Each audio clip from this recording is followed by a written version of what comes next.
lanjut ke slide 3, itu juga sudah. Slide 4, slide 5 juga sudah. Slide 6 juga sudah ya. 7 ini untuk elastic stress sudah. Ya, ini adalah nanti kita bahas bedanya ini elastik sama plastik stress. Kalau tegangan elastik itu tegangan arah apa namanya? Diagram tegangannya ini lurus ya, linear gitu ya. Nah, kalau plastik itu adalah dia kotak gitu ya nanti ya. Itu supaya bisa bedain. Ini slide 9, slide 10 udah penjelasannya. Slide 11 adalah ini contoh ya. Contoh soal kalau ada komposit beam ya. Misalkan W1636 dengan A992 baja A992 dan 5 inci apa namanya tebal beton, kemudian B efektifnya adalah bukan B-nya, lebar betonnya 84 inci ya. Kemudian beton kuat tekan karakteristiknya 4 KSI, ditanyain berapa tegangan maksimum di baja dan di beton dari positif bending moment yang 160 feet. Ya, ini ada solusinya ya untuk modulus elastisitas beton adalah demikian. Kemudian faktor rasio tegangan di baja dengan di beton adalah 8,3. Biasanya ini diambil bilangan yang lebih kecil yaitu 8 ya, bumulatan ke bawah. Terus selanjutnya kita hitung B per N-nya ya, yaitu 10,88 ya, sehingga kita bisa mencari titik berat di sumbu arah Y ya. Ini titik beratnya yaitu sigma Y per A ya. Kemudian kita bisa mencari modul momen inersia transformasinya gitu ya, di mana I sama dengan I plus AD kuadrat ya. Itu. Dan seterusnya ini distan Y-nya ya, kemudian menghitung gaya press-nya di baja ya. Nah, di bawah baja, bagian bawah stressnya adalah ini, di bagian atas dari baja adalah ini ya, bagian atas lebih kecil, bagian bawah lebih gede. Kemudian ini untuk menghitung berapa ini dapatnya ya, Y bar itu 4,143 dari atas ke bawah, sehingga plastik netral aksisnya berada pada betonnya. Setelah itu baru kita hitung modul inersia transformnya ya, yaitu I plus AD kuadrat ya. Ini adalah I-nya dan ini adalah A kali D kuadratnya. Oke. Sehingga dikonfirm lagi stres pada beton adalah ya 1,08 dan 21,1 ya. Secara keseluruhannya adalah 0,65 KSI. Nah, jadi bisa disimpulkan maksimum stres pada baja tadi 21,1 dan maksimum stres pada beton adalah 0,65. Ya. Oke, lanjut ya, ini dibaca aja ya, ini udah kan dulu ya. Ini juga udah ya, peraturan menentukan lebar efektif lebar beton ya. Dimana kalau untuk balok tepi itu L per 8 atau yang paling kecil dari L per 8 atau B efektif per 2 plus BP ya, kalau balok tengah seperti itu. Nah, di beberapa peraturan lain adalah peraturan untuk balok tengah ini nggak ada ya, jadi kita biasanya pakai yang ini, tapi kalau kamu pakai ini nggak ada masalah ya. Terus kita bilang kan kalau komposit itu seharusnya gaya geser memanjangnya itu harus diangkur ya, diangkur. Jenis angkurnya kan banyak, selain stud angkur atau juga bajakan AC atau juga spiral angkur. Tapi spiral angkur itu tidak disarankan oleh AIST spek 18.2. Ini beberapa angkur ya, ini yang pakai shear konektor, ini yang baja spiral, ini pakai kanal C. Ya, ini coba dibaca ya. Di sini jika plastik netral aksis berada pada slab beton, maka maksimum shear horizontal adalah AS kali FY atau luas baja dikali yield baja. Dan jika PNA jatuh pada profil baja, ya, maka horizontal maksimum profilnya adalah horizontal maksimum shear-nya, gaya gesernya yaitu 0,85 kali kuat beton tekan karakteristik kali luas beton, di mana luas betonnya adalah yang memakai B efektif ya. Terus selanjutnya ISD 13.2 menyatakan aksi komposit horizontal maksimum shear antara dua titik dari maksimum momen positif dan momen nol harus yang paling kecil ya, paling minimum diambil ya, di mana sigma Qn ini adalah kekuatan shear konektor ya. Yang kecil dari mana ini? Dari rumus 3 ini. Untuk beton crushing yaitu ya shear-nya adalah 0,85 FCAC. Untuk baja shear-nya adalah AS kali FY, dan untuk angkur adalah sigma Qn. Nah, ini untuk memakai gaya shear-nya yang mana yang harus dipakai adalah yang paling kecil nanti ketiga rumus ini. Oke. Ini di bawahnya ada ilustrasi plastik netral aksis pada beton dan plastik netral aksis pada bajanya. Oke. Oke. Kemudian slide nomor 22 ada yang disebut juga partial composite beam ya, artinya tidak sepenuhnya balok kompositnya melakukan aksi dalam menahan shear konektor ya. Di sini yang penting adalah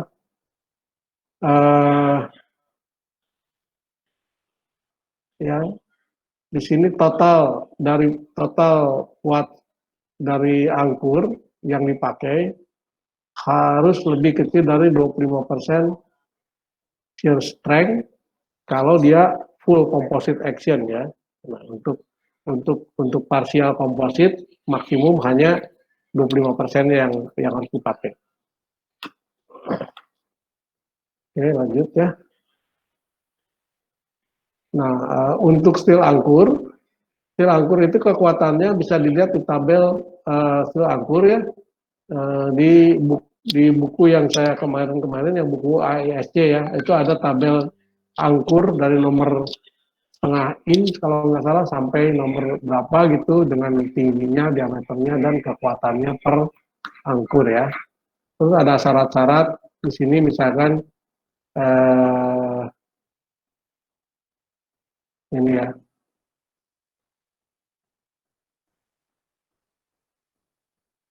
Jadi tidak boleh kurang untuk kekuatan steel angkur itu tidak boleh kurang dari 4 kali diameter panjang ya setelah diinstal.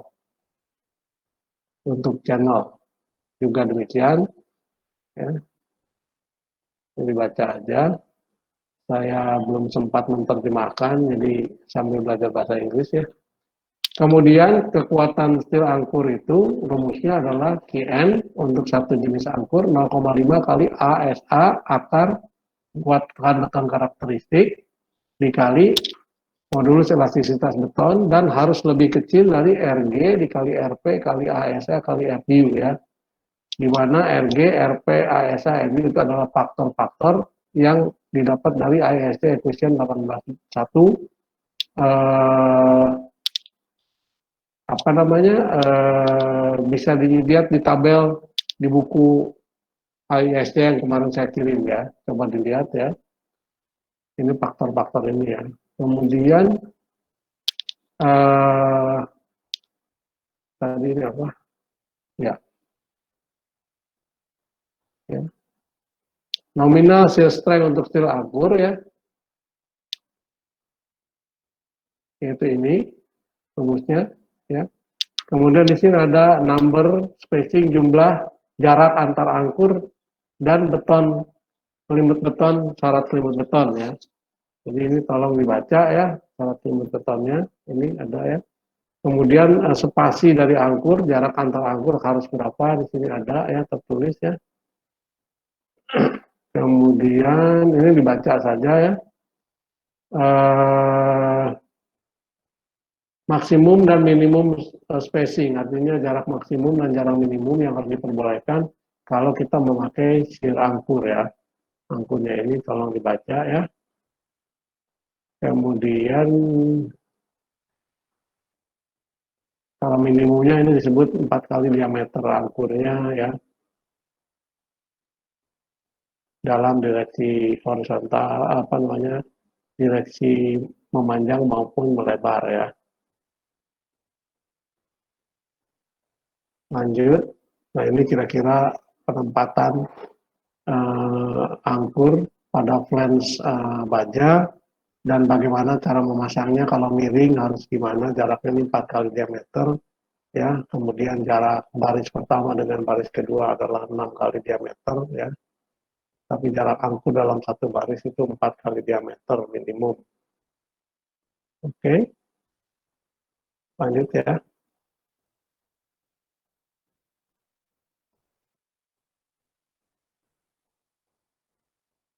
Cover requirement di sini, cover requirement itu adalah selimut beton di atas angkur ya. Ini ada ya, setidaknya 1,5 inci ya di atas steel deck ya. Kalau memakai steel deck atau bond deck itu minimum 1,5 inci. 1,5 inci itu kira-kira 5 cm ya. Tapi tidak boleh, sorry, 6, sekian, tapi tidak boleh lebih kecil dari 2 inci atau dari 5 cm. Ini lihat di AISC spesifikasi nomor 132C ya. Ada di buku yang kemarin minggu lalu saya kirim ya. Kemudian penempatan si steel angkur itu ada yang strong posisi, di posisi kuat, dan ada posisi lemah ya. Di sini coba dibaca aja. Tetapi kadang-kadang kita supaya konservatif, banyak desainer menempatkan angkur itu di posisi yang lemah. Artinya gini, kalau dia ditempatkan di posisi yang lemah dia kuat, berarti nggak ada masalah ya kalau ada di posisi kuatnya lebih kuat lagi gitu. Ya. Nah ini momen capacity untuk composite section, yang pertama kan harus kompak ya sectionnya, di mana H per TW sama dengan lebih kecil 3,76 akar E dibagi FY ya. Ini ya dibaca saja. Buat yang ingin tahu bukunya itu saya pakai buku Jack McCormack ya, Steel Design dari Jack McCormack ya. Oke ya, dibaca aja ini ya, ini mungkin kurang gede ya. Ya, terus teman, tadi ada dua jenis distribusi, distribusi tegangan elastis dan distribusi tegangan plastis. Yang elastis tadi sudah digambarkan ya. Nah ini nomor 1, nomor 2 ini elastis nih ya. Yang nomor 3 yang dilingkari ini adalah transisi dari elastis ke plastis. Yang nomor 4 ini adalah plastis. Perhatikan gambar distribusi tegangannya. Kalau ini linear gitu ya, kalau ini adalah konstan ya, full. Artinya dari netral plastis ke atas baja atau ke bawah baja, pada plastis itu semuanya sudah tegangan maksimum. Tetapi kalau pada elastis, di netral aksis itu tegangannya 0, dia maksimum di atas atau di bawah dari bajanya ya, linear gitu ya. Kalau ini dari atas sampai bawah semuanya maksimum ya, baik di tension maupun di compression. Oke. Ada pertanyaan mengenai bagian ini? Silakan. Ini penting mengerti distribusi elastis dan distribusi plastis. Nggak ada? Belum ada, Pak. Oke. Belum ada, Pak. Ya, oke lanjut ya.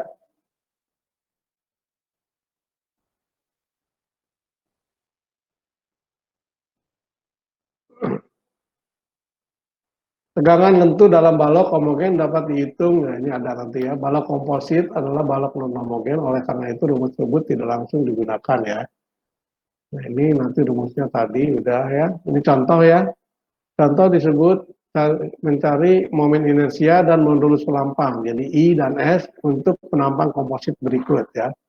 Jika diketahui mutu betonnya adalah 25 MPa dan jarak antar profil bajanya 300 cm atau 3 meter, maka tebal pelat betonnya 12 cm. Ini dalam SI ya. Masalah ini pertama kita cari lebar efektifnya. Dalam hal ini karena dianggap ini adalah betonnya bukan balok tepi tapi balok di tengah, maka lebar efektifnya ini L per 8, 150 cm atau B0, 300 cm, jarak antar balok. Dicari yang paling kecil, diambil yang paling kecil yaitu 150 cm. Maka nilai N-nya adalah tadi ya, EC-nya sekian, ya rumusnya, kemudian ES-nya sekian, maka N-nya adalah, ini adalah rasio antara modulus elastisitas beton dengan modulus elastisitas baja, ya, adalah 8 ya, diambil dibulatkan ke bawah. Maka ya, beton, lebar efektifnya adalah lebar pelat beton tadi dibagi N, dibagi 8. Jadi efektif ini 150 dibagi 8, 18,75. Ini adalah yang disebut dengan transform section-nya ya.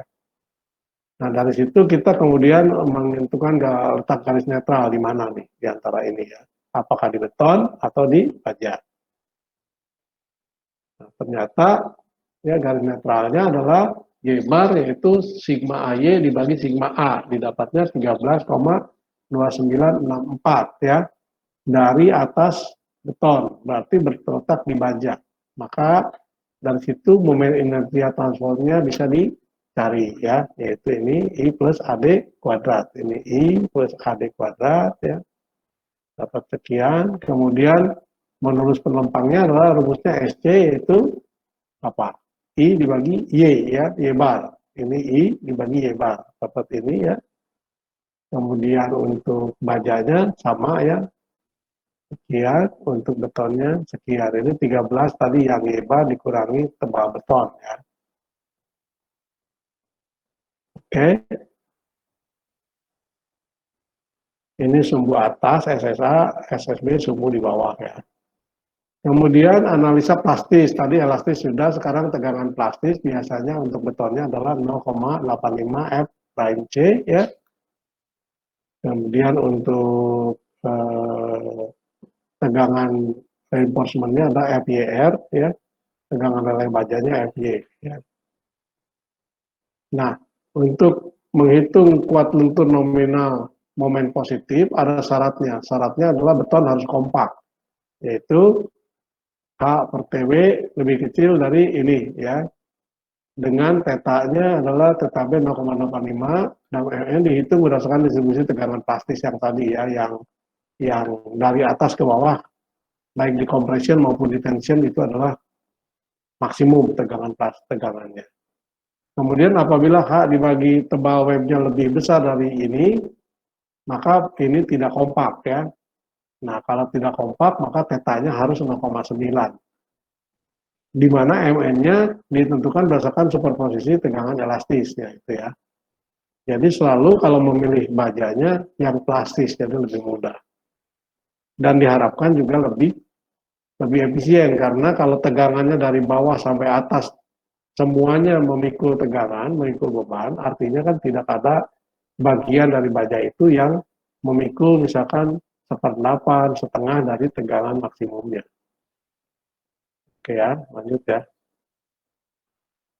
Nah ini kondisi yang plastis, distribusi tegangan plastis ya. Prinsipnya momen lenturnya adalah C dikali D ya. Cuman kita harus cari dulu C-nya berapa, T-nya berapa, D-nya berapa ya. Nah kalau dia ini adalah yang B ini adalah kalau plastisnya ada di beton. Kalau plastisnya ada di baja, maka bagian atas nih, bagian compression ada C dan ada juga bagian CS-nya ya. CS-nya itu adalah compression yang bajanya, kemudian di bawah adalah compression tension yang bajanya. Ya. Jadi momen lenturnya adalah ini, ya. bagian beton kali jaraknya D2 dan bagian baja kali jaraknya D2 aksen ya. Gitu. Oke. Lanjut ya. Nah ini. Apabila garis netral plastis jatuh pada beton, ya ini rumus-rumusnya ya. Kemudian ada contoh soalnya ya. Contoh soalnya udah dibahas minggu kemarin. Ini contoh soalnya. Sudah dibahas ya. Didapatlah kuat momen lenturnya kalau dasarnya LRFD, TKB-nya 0,9, kalau ASD faktor keamanannya 1,67 ini dapat ya. Kemudian ini ada catatan, silahkan dibaca ya.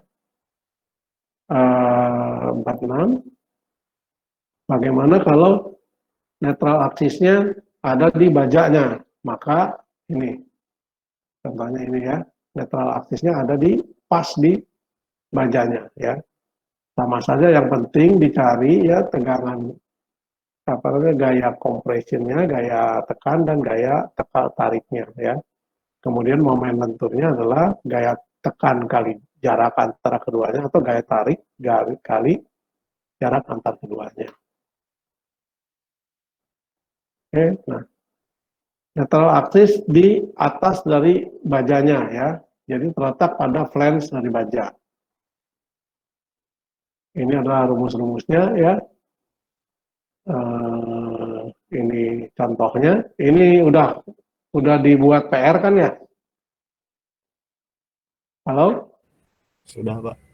Sudah ya? Ini, Sudah, Pak. Sudah Iya, dibuat sudah pernah, PR Pak. ya. Sudah, Pak. Nah, ini Ya, sudah. sekarang saya cantumkan jawabannya ya. Ini jawabannya, silakan dipelajari. Barangkali PR-nya masih salah, ya kalau udah benar ya syukur ya. Jadi prinsipnya sih mencari gaya tekan dan mencari gaya tarik, kemudian mencari sumbu netral aksisnya di mana, dan mencari kuat lenturnya. Ya, kuat lentur nominal lenturnya adalah C dikali jarak antara kedua gaya atau T kali jarak antara kedua gaya, gitu ya. Nah, di sini ada yang di sini nih by interpolasi ini memakai tabel 319. Coba pelajari tabel 319. Jadi tanpa dihitung, hanya dengan melihat tabel kalian juga bisa mendapatkan kuat lentur nominalnya, ya. Di mana hasilnya sama nih 2070 kalau pakai tabel, kalau dihitung dengan hitungan tadi ini adalah 2074, beda sedikit, tapi ini udah benar gitu ya. Ada pertanyaan sampai sini? Belum ada, Pak. Belum ya. Nah, jadi tadi ya mencari kuat lentur nominal dari balok komposit bisa memakai cara tadi, cara apa namanya? Cara manual dan juga bisa memakai tabel ya. Tabelnya tabel di AISC tabel 319 halaman 3170. Coba dilihat ya nanti dipelajari. Kalau bisa menggunakan tabel ini cepat, tapi dalam ujian tidak boleh ya karena ini terlalu cepat ya, artinya nggak ngitung. Oke, tapi sebagai pedoman nanti di lapangan supaya nggak pusing-pusing hitung bisa lihat tabel ini ya. Lanjut ya. Selain itu, kalaupun kuat lentur nominalnya memenuhi syarat, artinya nih, kuat lentur nominal itu adalah kekuatan dari balok komposit yang kita sediakan lebih besar daripada beban yang bekerja gitu ya. Tetapi harus dicek juga defleksinya ya. Apakah defleksinya memenuhi syarat atau tidak. Nah, ini ada ya penjelasannya, silakan dibaca defleksinya. Ya, ini juga sama ya, silakan dibaca.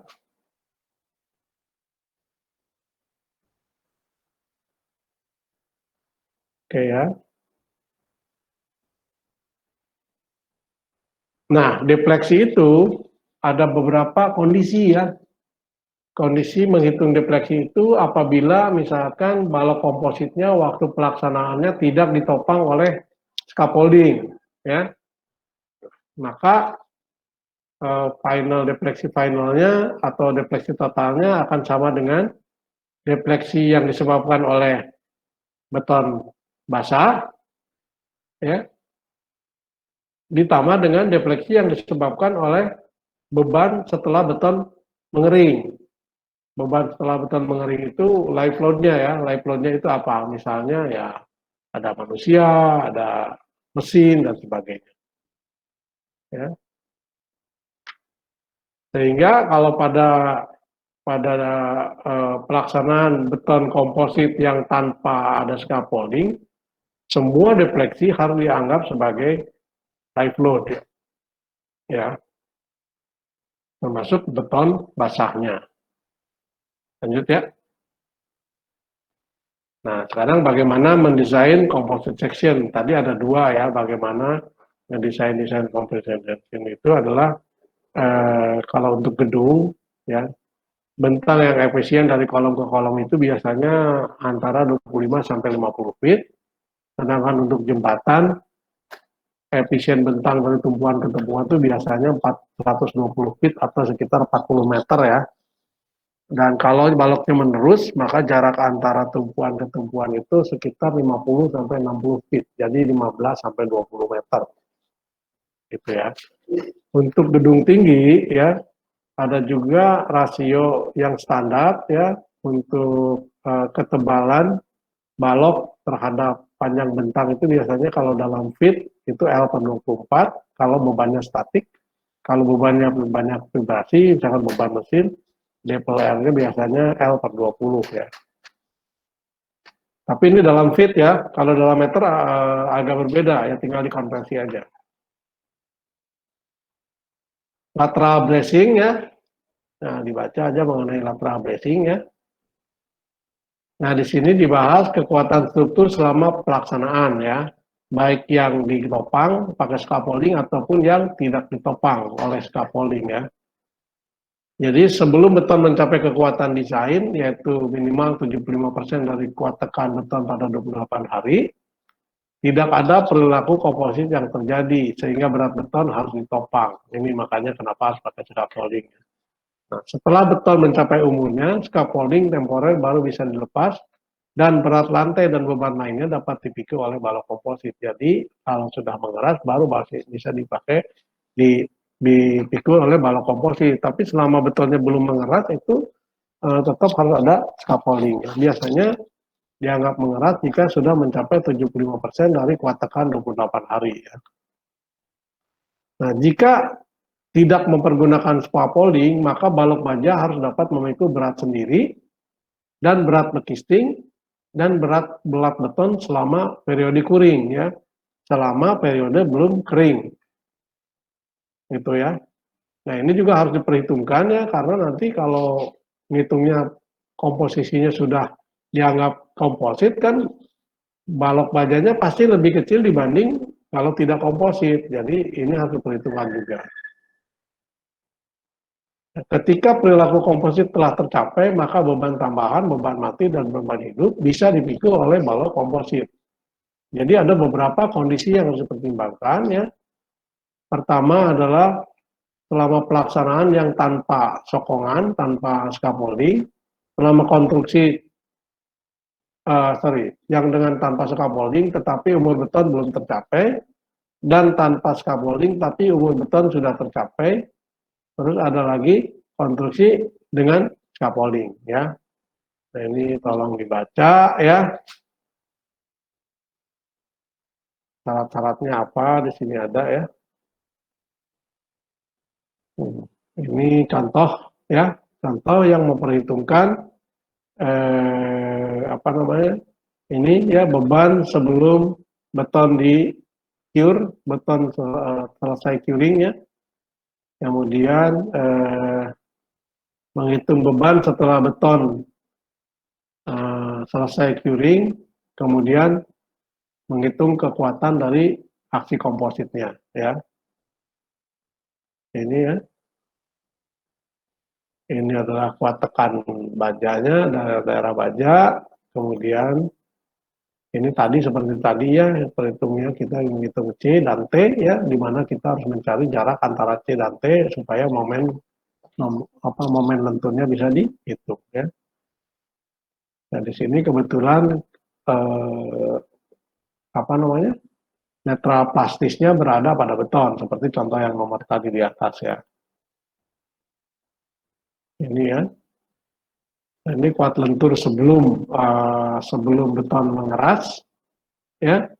Kita cari bebannya. Ini momen karena bebannya adalah 106, ya. Dari tabel dia memakai tabel, ya.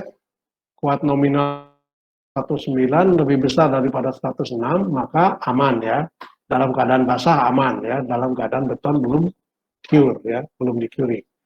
Setelah beton di cure, dicek lagi, dihitung lagi ya.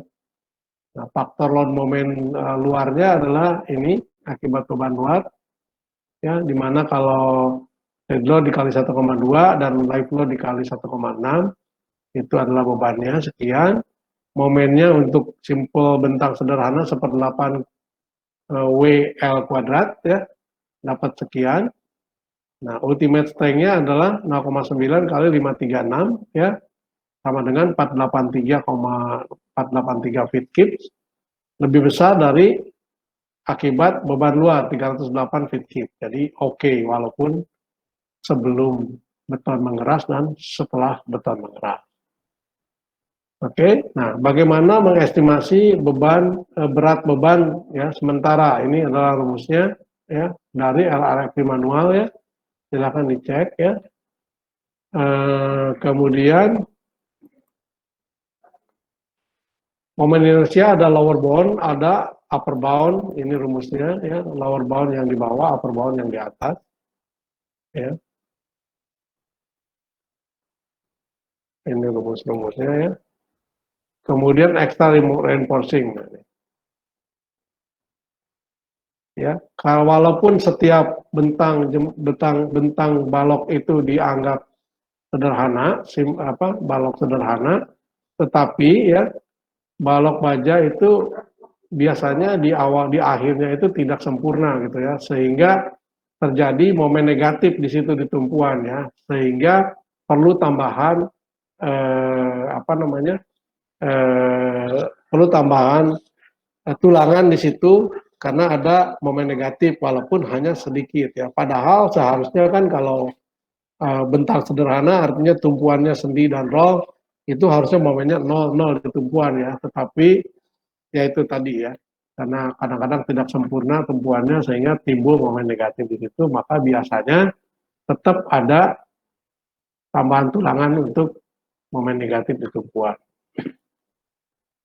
Ini contoh soal ya. Data-datanya demikian. Nah, ini menghitung berat bebannya dan momen bebannya ya akibat dead load dan live load ya. Kemudian menghitung efektif width dari flange beton ya, diambil yang terkecil dari kedua rumus ini ya. Ini 1/8 kali L, ini dianggap berarti balok tepi ya. Kalau balok tengah kan harusnya 1/4 gitu ya. Oke, jadi kalau nanti soal nggak disebut tuh baloknya balok tepi atau balok tengah, kamu tulis aja dianggap balok mana. Kalau balok tepi berarti harus 1/4. Balok tengah. Kalau balok tepi ini harus 1/8 ya. Tadi kan ada syarat-syaratnya ya. Kemudian menyeleksi baja yang akan dipakai, ya. Kemudian mengecek defleksi ya, defleksi akibat beban beton beton basah ya, ini defleksinya ya. Kemudian kekuatan angkurnya adalah ASFY sekian ya. Maka dicarilah netral aksisnya. Kemudian kuat lentur nominalnya didapat ini ya. Dapat 767 masih lebih besar daripada beban yang momen yang bekerja akibat beban luar yaitu 670 tadi. Yang ini ya. 670. Jadi aman ya. Pada saat kondisi Bapak basah ya. Nah, ini ada kondisi lainnya ya. Lanjut dibaca aja ya. Kemudian mendesain steel angkurnya ya. Tadi kan ada rumusnya sigma QN ya. Di sini dari tabel salah satu QN itu sekian ya, 21,2. Tadi sigma QN-nya udah didapat 494. Sigma QN-nya di mana tadi?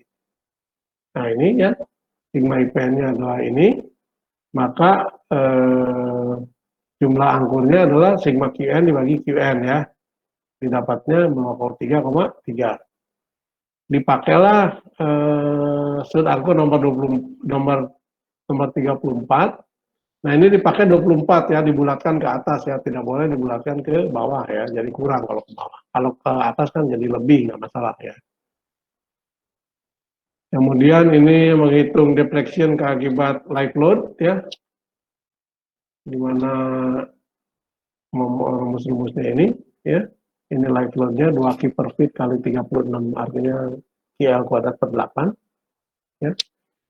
C1 ini adalah faktor yang didapat dari ISC manual ya, sehingga bisa dicari ILB-nya, lower bound moment inersianya yang tadi ya. Maka deltanya adalah M kali L kuadrat dibagi C1 dikali moment inersia lower bound. Ternyata dapatnya delta N-nya 1,27 inci, lebih besar dari 1,2. Jadi ini memenuhi syarat tidak? Ada yang bisa jawab? Terhadap beban hidup. Coba Putra, memenuhi syarat nggak baja yang dipilih? Putra ada nggak? Ada, Pak. Ya, gimana jawabnya? Memenuhi, Pak. Salah ya, tidak memenuhi ya.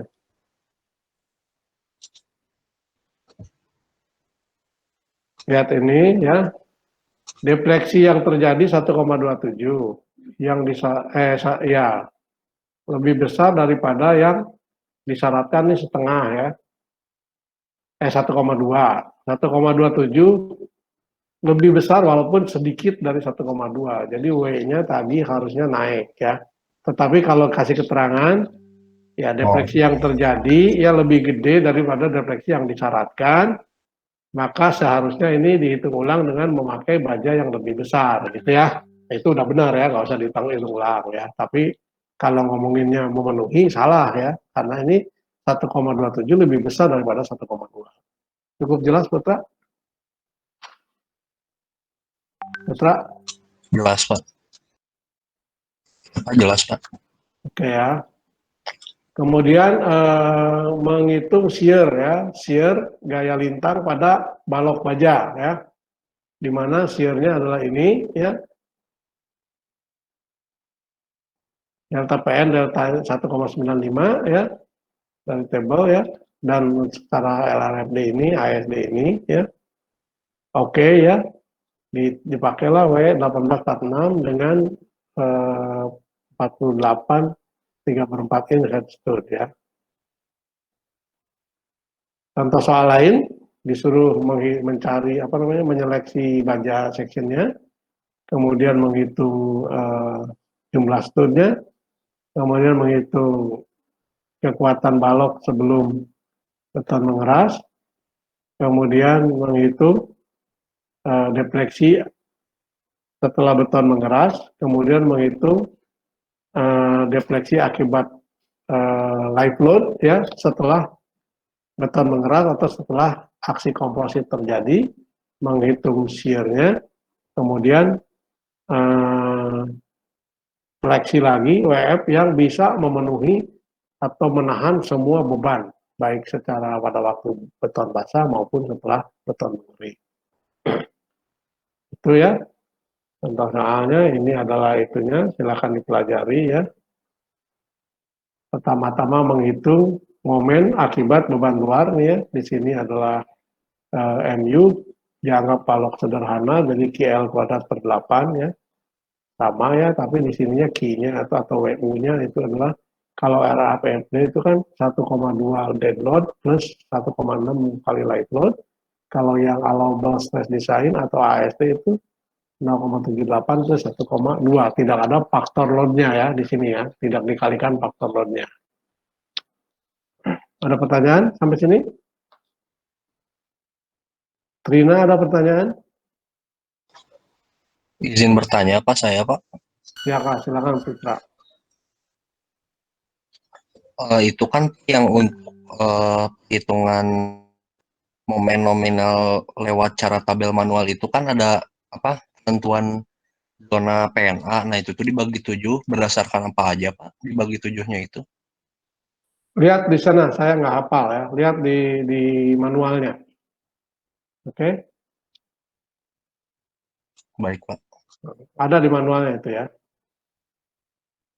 Tapi sih saya sarankan memakai tabel itu adalah hanya untuk mengedouble cek perhitungan manual kita ya. Karena di ujian nanti nggak boleh pakai tabel. Cukup jelas, Putra?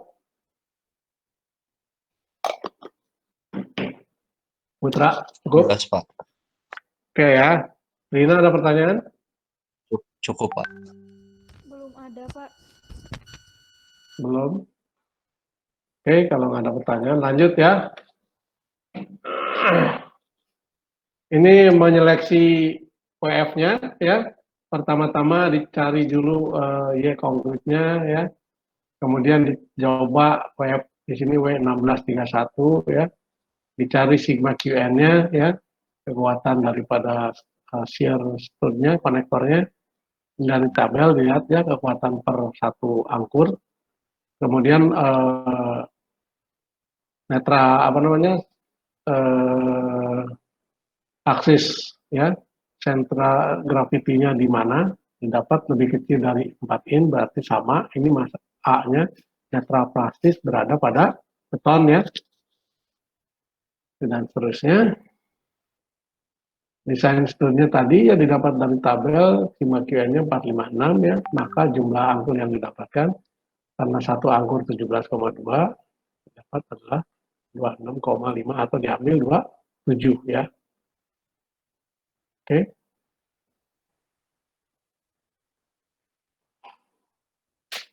Kemudian mengecek kekuatan WF yang kita pilih ya pada saat betonnya masih basah ya. Maka ini konkret betonnya adalah weight of slab ditambah weight of rib ya. Kemudian dicek ya. Deadload yang lainnya kalau dia memakai deck maka decknya diasumsikan 2 PSF sama berat balok bajanya sendiri. Sekian dicek MU-nya ya.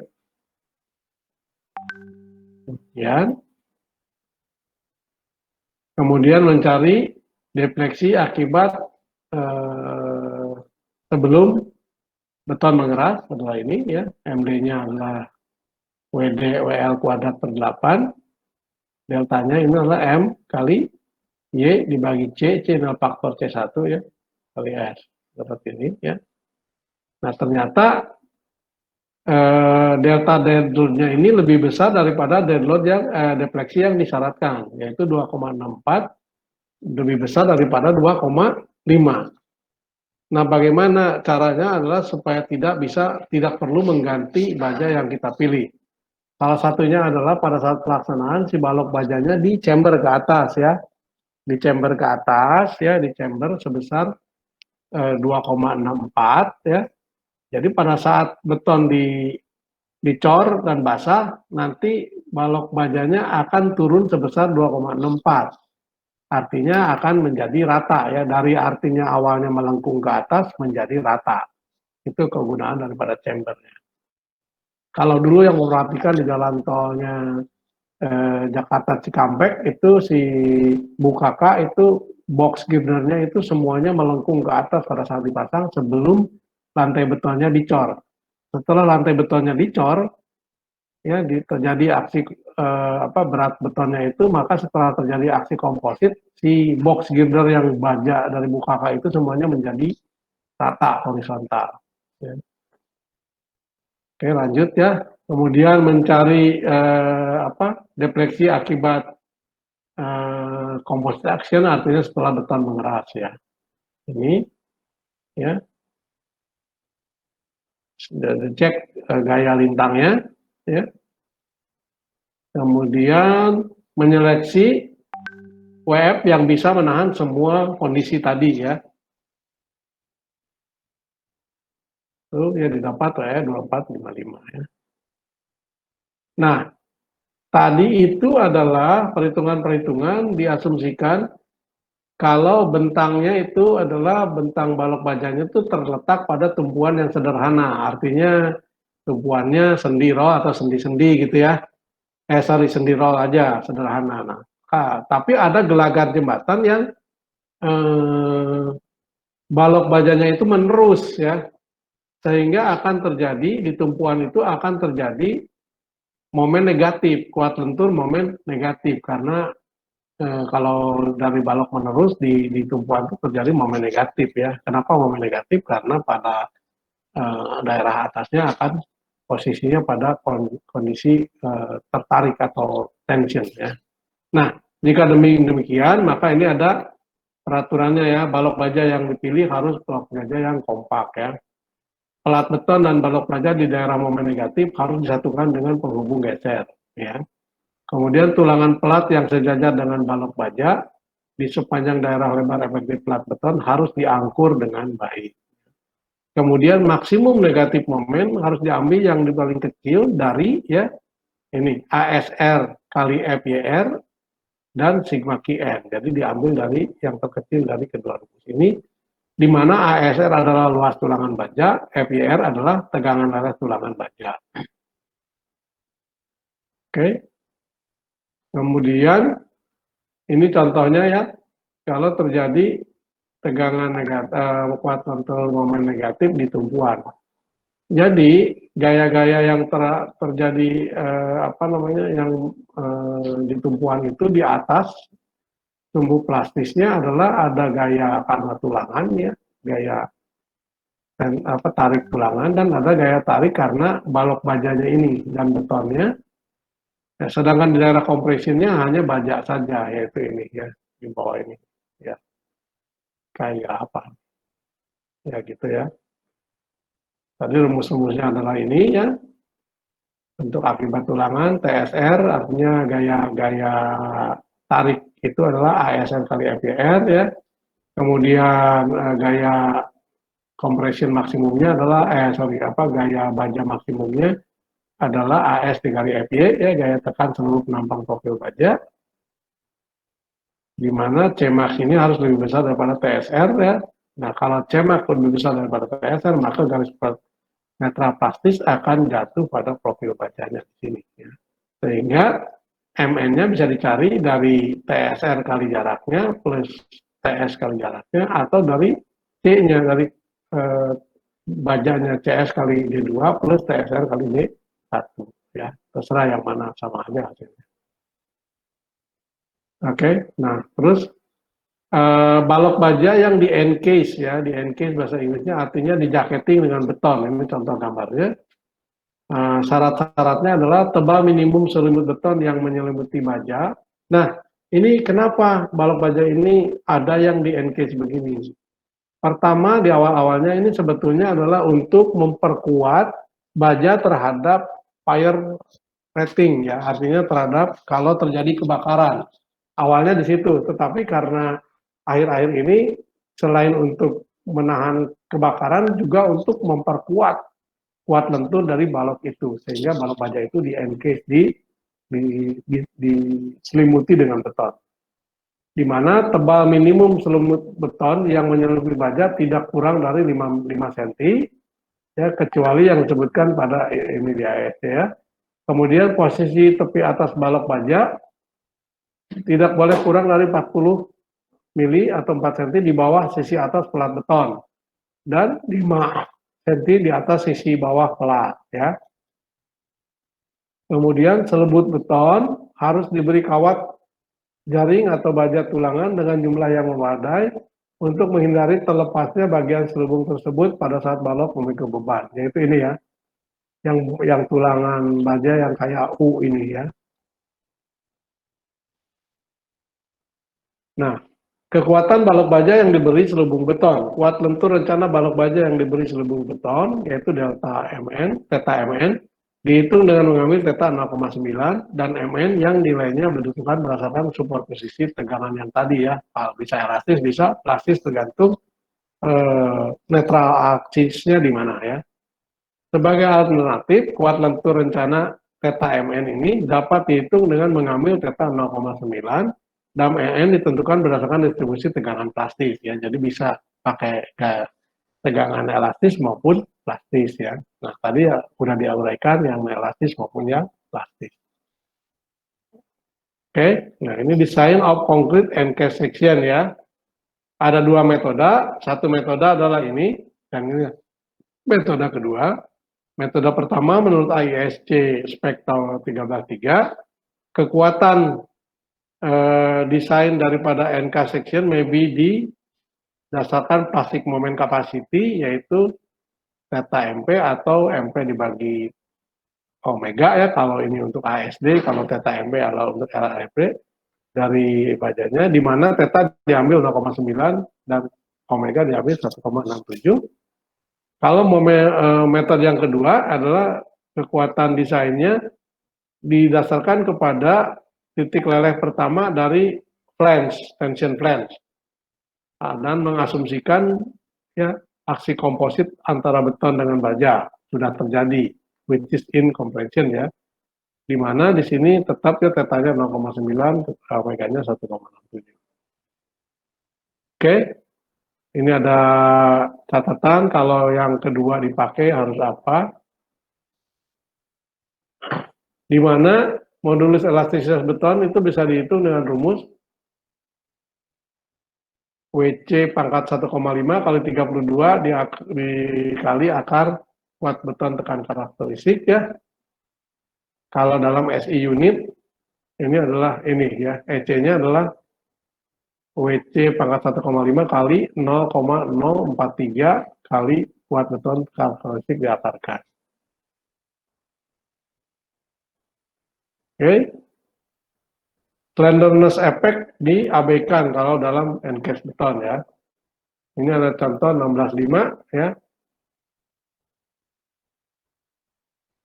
Di mana di sini stresnya dihitung berdasarkan teori elastis ya.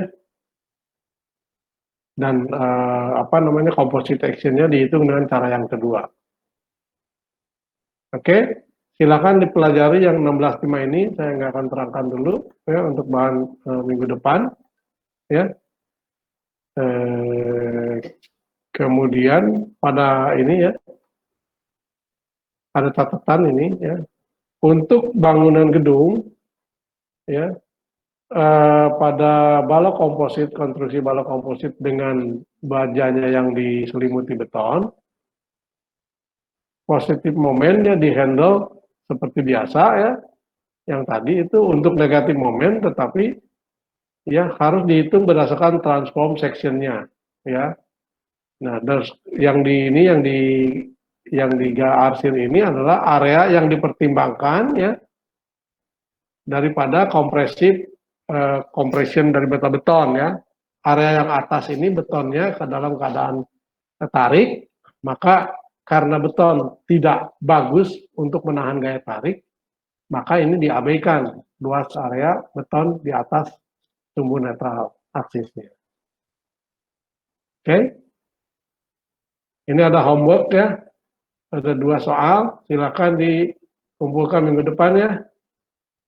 Itu soal ini, 1, dan ini ya.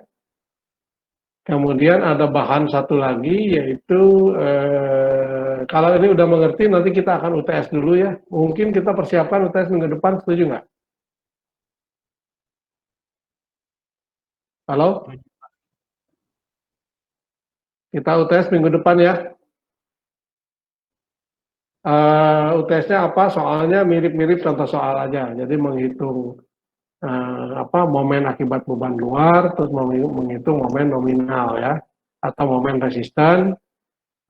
Kemungkinannya sumbu netral aksisnya bisa pada beton atau pada bajanya, itu ya. Kalau untuk momen positif ya. Kalau untuk momen negatif tadi udah ada ya cara-caranya. Kira-kira itu. Kemudian juga menghitung defleksi pada saat beton basah dan sesudah beton mengeras, dan menghitung defleksi akibat light load ya. Terus mengecek selain defleksi juga mengecek gaya lintangnya ya. Mengecek gaya lintangnya. Kira-kira itu soalnya. Ini PR 2 ya. silakan dibuat ya. Sehingga kalau udah UTS kita akan masuk ke mendesain kolom komposit ya. Jadi balok materinya udah selesai, tinggal satu materi lagi yaitu desain kolom komposit. Bahannya nanti saat kuliah saya kirimkan. Ada pertanyaan sampai sekarang? Ya, silakan siapa yang mau bertanya? Halo?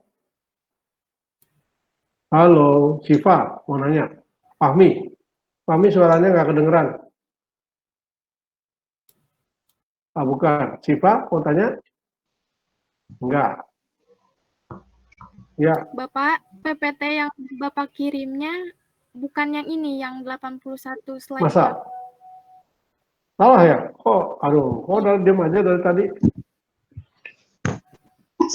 Bukan yang ini. Ya udah, nanti saya kirim lagi ya. Ini yang 102 slide ya. Bukan 81 juga, Pak. 102. Nanti saya kirim lagi ini ya. Oke. Mau minggu depan atau 2 minggu dari sekarang UTS-nya? Ngomong-ngomong saya tanya dulu nih. Ada kerja blank bengkel nggak kalian semester ini? Ada. Halo? Ada, Pak. Iya, kapan?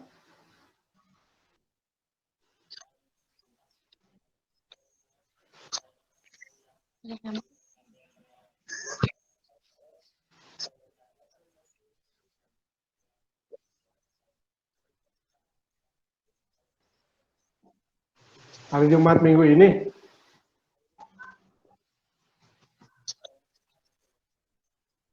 Enggak, labcon-nya. Labcon itu berapa? Praktek labnya berapa lama? Biasanya kan 2 minggu ya? Iya, Pak. Tapi belum ada jadwalnya. Udah ada, ada, Pak. Kapan? Januari katanya, Pak, di akhir semester. Januari, oke. Ya udah kalau Januari aman, kita UTS dulu. Mau minggu depan atau mau 2 minggu dari sekarang? 2 minggu. Minggu. Oke, 2 minggu dari sekarang ya. Minggu depan kita bahas PR ya, gitu ya. Iya, Pak. Iya, Pak. Baik, Pak. Iya Pak, Baik, Pak. terima kasih Pak. Oke, jika tidak ada pertanyaan lagi, saya cukupkan sampai sekian. Assalamualaikum warahmatullahi wabarakatuh. Waalaikumsalam warahmatullahi wabarakatuh. Terima kasih Pak. Terima kasih, Pak. Ya, sama-sama.